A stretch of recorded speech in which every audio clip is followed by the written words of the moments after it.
हाय दोस्तों, आरएस गुरुजी प्लेटफॉर्म पर आपका स्वागत है। और इस वाली वीडियो में हम जैव विविधता और संरक्षण के बारे में बात करेंगे, जो कि आपका आरएस प्री और मेंस दोनों का सिलेबस में आपका ये दिया हुआ है, मेंशन किया हुआ है। और ये वीडियो सारी इंपॉर्टेंट होने वाली है जो आपके और दूसरे एग्जाम्स हैं, उसमें भी जूनियर अकाउंटेंट हो गया, कंप्यूटर हो गया, या फिर कोई भी टीचिंग वीचिंग का एग्ज़ाम हो गया वहाँ पर। और ये बहुत शॉर्ट वीडियो में हम सब कुछ डिस्कस करेंगे। शायद इसके बाद में अगर कुछ बच जाएगा तो वो आगे जब हम प्री की फैक्ट्स क्लासेस चलाएंगे या मेंस की क्वेश्चन आंसर की जो आंसर राइटिंग प्रैक्टिस क्लासेस चलाएंगे तो वहाँ पर भी वो सारा कुछ एडेड यहाँ पर हो जाएगा। और जैव विविधता के बारे में आपको पता है कि जैव का मतलब जीवों की विविधता। जैसे किसी जगह पर अगर जीवों की विविधता पाई जाती है, कितने नंबर ऑफ जो बायोडाइवर्सिटी क्या होता है, जैसे बायोलॉजिकल जितने भी चीज़ें होती हैं, चाहे वो पक्षी हो गया, चाहे जंतु हो गया, पेड़ पौधे हो गए, उनकी कितनी अधिक विविधता है उस एरिया में, उस क्षेत्र में, उसको बोला जाएगा जैव विविधता। और इसका संरक्षण करना भी बहुत ज़्यादा ज़रूरी है, क्योंकि इनकी वजह से ही हमारी पृथ्वी पर ये सारी चीज़ें चल रही हैं, इतने सारे जीवों का अस्तित्व है, उसका संरक्षण करना आवश्यक है। तो राजस्थान में भी इसके बारे में क्वेश्चन पूछे जाते हैं। तो राजस्थान में अगर बात करें तो जो जैव विविधता जो तंत्र है उसको 4 भागों में बांटा गया है। सबसे पहला है मरु पारिस्थितिक तंत्र, दूसरा है अरावली पारिस्थितिकी तंत्र, तीसरा है पूर्वी मैदान, चौथा है दक्षिणी पूर्वी मैदान पारिस्थितिकी तंत्र। तो चारों में इसको डिवाइड किया गया है राजस्थान को। सबसे पहले अगर अपन बात करें मरु पारिस्थितिक तंत्र की, तो यहाँ पर देखो जीरोफाइट वनस्पति पाई जाती है। जीरोफाइट वनस्पति, ये थोड़ा ध्यान रखना है आपको। और इसकी मुख्य जो पादप है वो कौन सा है? नागफनी है। नागफनी मतलब यहाँ पर आपको पता है पश्चिमी राजस्थान में पानी की बहुत ज़्यादा कमी है, आपने बहुत बचपन में पढ़ा होगा। तो वहाँ पे नागफनी जैसे बबूल हो गया, खेजड़ा हो गया, शमी वृक्ष वगैरह, और बबूल हो गया, आंकड़े हो गए जो अपने यहाँ पर दूध से निकलता है उसका, वो वाला पौधा हो गया। तो और छोटी छोटी झाड़ियाँ हो गई। ये मरु क्षेत्र में जो पारिस्थितिक तंत्र है वहाँ पर इस तरह की वनस्पति पाई जाती है। अगर अपन पशुओं जीव जंतुओं की बात करें तो जैसे चिंकारा हो गया, काला हिरण हो गया, गोडावण हो गया, मरु भेड़िया हो गया, ये पश्चिमी राजस्थान में या मरु पारिस्थितिक तंत्र में मुख्यतः पाए जाते हैं। तो चिंकारा, गोडावण, मरु भेड़िया, इनसे आप याद रख सकते हो। तीनों जो चीज़ें हैं, तीनों जो जीव जंतु हैं वो कहाँ पर मिलते हैं? मरु पारिस्थितिक तंत्र पर पाए जाते हैं। सेकंड वाला बात करें तो अरावली पारिस्थितिक तंत्र की अपन बात करते हैं। तो अरावली जो पारिस्थितिक तंत्र है ना राजस्थान में, वो सबसे समृद्ध है, सबसे समृद्ध जैव विविधता यहाँ पर है। तो आपको क्वेश्चन अगर आ जाता है सबसे समृद्ध जैव विविधता किसकी है, तो अरावली पारिस्थितिक तंत्र की है। और अगर वनस्पति की बात करें दोस्तों, यहाँ पर धोंक, कैर, आम, महुआ, सालर और शीशम वगैरह बहुत सारे यहाँ पर नीम के वृक्ष पाए जाते हैं। जो भी अरावली वनस्पति, अरावली क्षेत्र में अगर आप रहते हो तो वहाँ पर आसपास जो भी पेड़ पौधे देखते हो आप यहाँ पर लिख सकते हो सारे। मुख्यतः यहाँ पर कौन कौन से जीव जंतु पाए जाते हैं? जैसे बघेरा पाया जाता है, भालू पाया जाता है, चौसिंगा पाया जाता है, चीतल पाया जाता है। बहुत सारी चीज़ें आप यहाँ पे लिख सकते हो जो भी आप अरावली क्षेत्र में यहाँ पर देखते हो। नीलगाय पाई जाती है, लोमड़ी पाई जाती है। तो ये जीव जंतु तो ज़्यादातर अरावली पर्वत क्षेत्र के आसपास जितने भी जो अभ्यारण्य हैं वहाँ पर ये पाए जाते हैं। तो ये सारा आपको मेंशन करना है। थर्ड पे अपन बात करते हैं पूर्वी मैदानी भाग। तो पूर्वी मैदानी जो भाग में जो पारिस्थितिक तंत्र है वहाँ पर सर्वाधिक पक्षियों की संख्या पाई जाती है। जैसे आप जानते हो कि जैसे पूर्वी मैदानी भाग में भरतपुर है, वहाँ पर घना पक्षी विहार, केवलादेव घना पक्षी विहार भी है, जहाँ पर पक्षियों की मात्रा बहुत ज़्यादा अधिक है।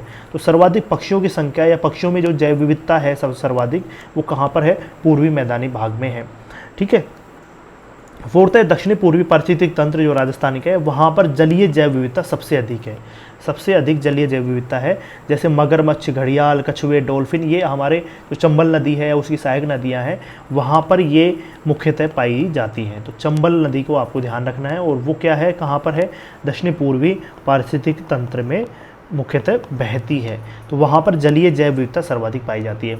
तो ये तीनों चारों चीज़ें हैं। अगर 5-7 नंबर का 10 नंबर का क्वेश्चन आ जाता है तो ये सारा कुछ अपन को मेंशन करके आना है। अब बात करते हैं जैव विविधता संरक्षण की। तो देखो जैव विविधता का जो संरक्षण है वो किया जाना जरूरी है। जैसे बहुत सारी ऐसी प्रजातियां हैं, जीव जंतु हैं जो संकटग्रस्त हैं, जिनका जो कुछ ही समय में विलुप्त होने वाली हैं या फिर उनका वो बहुत कम मात्रा में रह गई हैं, वो संकटग्रस्त हैं, यहाँ पर आने वाले कुछ समय बाद या कुछ वर्षों बाद वो विलुप्त हो जाएंगी। तो उनका संरक्षण करना जरूरी है, क्योंकि एक बार अगर विलुप्त कोई प्रजाति हो जाती है, कोई जाति हो जाती है, कोई जीव जंतु अगर एक बार विलुप्त हो जाता है तो उसके बाद उसके इवोल्यूशन होने की संभावना नहीं होती, वो दोबारा फिर हम बना नहीं सकते उसको। तो उसका संरक्षण किया जाना जरूरी है। अब इसकी 2 टेक्निक्स हैं। सबसे पहला है स्वस्थानीय संरक्षण, दूसरा है बहिस्थानीय संरक्षण। स्वस्थानीय का मतलब ये हो गया खुद के, स्व मतलब स्वयं, तो जो खुद का जो स्थान है ना वहीं पर उसका संरक्षण किया जाता है।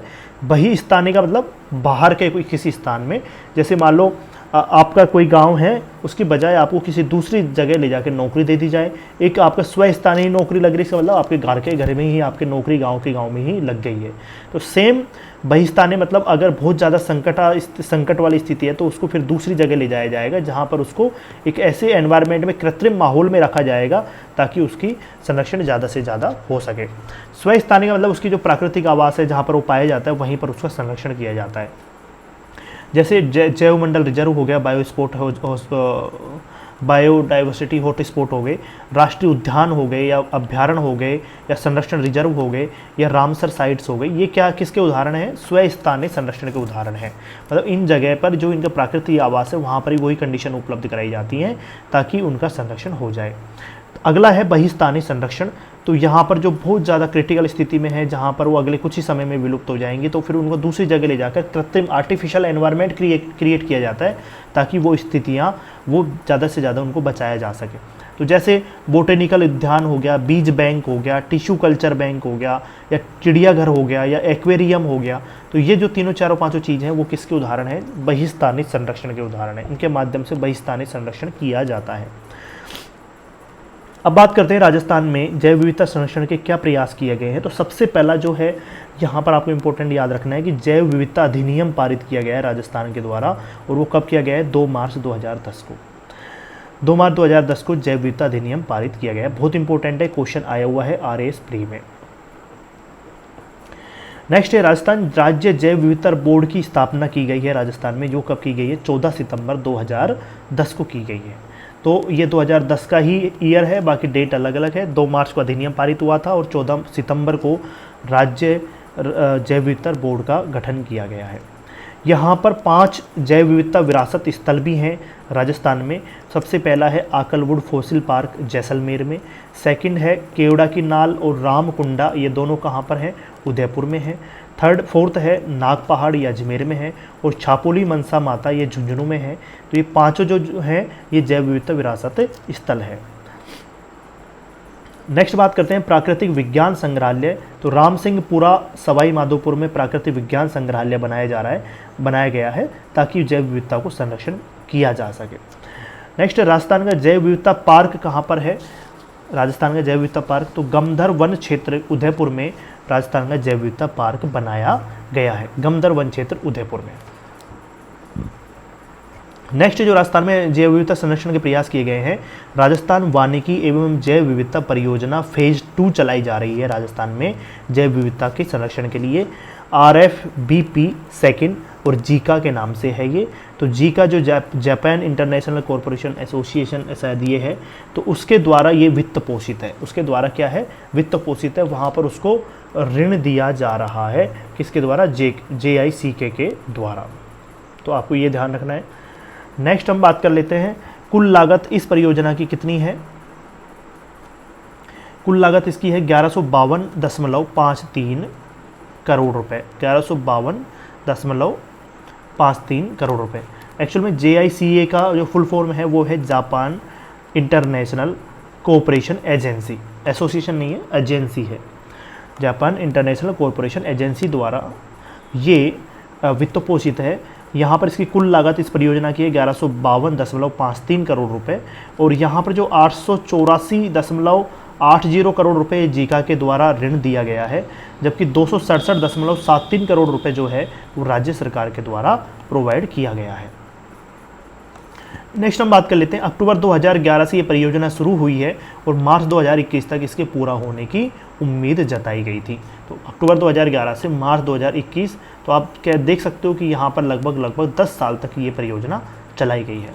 ये परियोजना राजस्थान के 15 जिलों में चलाई गई और साथ में 7 वन्य जीव संरक्षित क्षेत्रों में ये चलाई गई। तो 15 जिलों के जो 7 वन्य जीव क्षेत्र हैं, वहाँ पर संरक्षित क्षेत्र हैं, वहाँ पर ये परियोजना चलाई गई, जैव विविधता परियोजना। तो ये आपके लिए इस वाले टॉपिक से था, और नेक्स्ट में हम जब भी इसमें अपडेट करेंगे, कुछ अपडेट होता है तो यहाँ पर मैं आपको बता दूंगा, ठीक है। तो इस वीडियो को आप ज़रूर देखें और ज़रूर पढ़ें। Thank you very